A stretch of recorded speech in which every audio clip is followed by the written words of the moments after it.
Welcome back. This is the last episode on the 100 Years' War, so if you're just joining us now, then check out the first few episodes before watching this. Henry V is now dead. He lives behind a 9-month-old son, who is to be the King of England, Henry VI.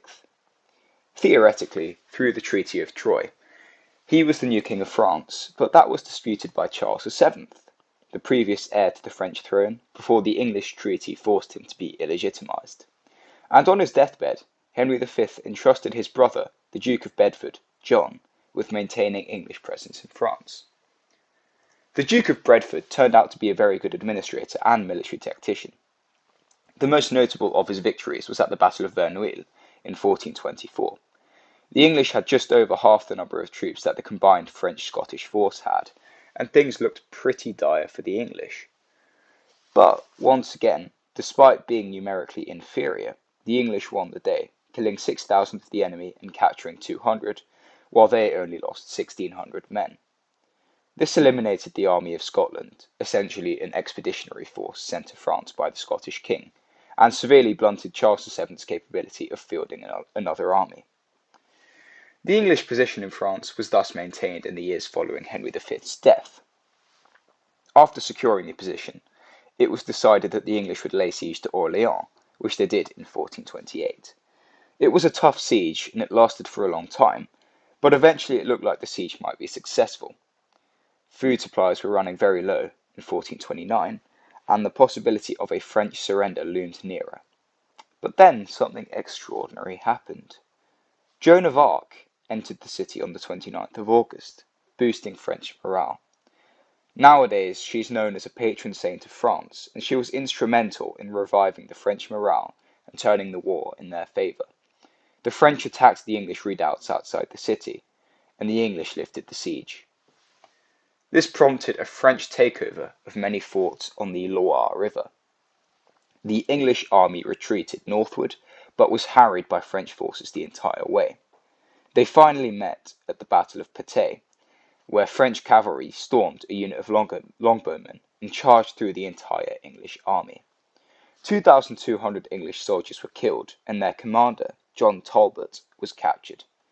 Charles VII could now march on the city of Rennes, the historic site where French kings were crowned, and himself was crowned French king on the 8th of September 1429. Charles VII then laid siege to Paris, but this bore no fruit, and he retreated with his army across the Loire River. Then came some bad news for the French. The Burgundians had been laying siege to the town of Compiègne after the town refused allegiance to them, since the town was actually meant to give allegiance to Burgundy now as part of the Treaty of Troyes. Joan of Arc led a skirmish outside the town, but was captured when retreating from the skirmish. The Burgundians transferred her to the English captivity, where a trial was organised. She was put to death, and with her death, the French lost one of the main boosters of their morale. But things didn't actually get better for the English at this stage. There was an event called the Congress of Aras in 1435, which was a deadly blow to English legitimacy in France. This was initially meant to be a negotiation that was trying to find a peace between England and France, but England refused to stop claiming the French throne and left the negotiations early. But Burgundy, who was now an English ally, continued to negotiate there on its own, and eventually reconciled with the French crown. Philip, the Duke of Burgundy, would be exempt from paying homage to the French king, and would also receive some lands from France. In return, Burgundy and England would break their alliance. To make things worse for the English, the Duke of Bedford died the week before the negotiations concluded, and so one of the most competent English regents was now dead. After some years of recuperation, as well as establishing order in lands just received from the Treaty of Arras in northern France, Charles VII set about reconquering Normandy. This went well, as the English no longer had a secure hold in France with the desertion of their ally. Rouen fell to the French in 1449, and at the Battle of Formigny in 1450, the last English field army in France was decisively defeated, allowing the French king to retake all of Normandy. Then sights were set by the French on English-held Gascony, which remained the last stronghold of English presence in France.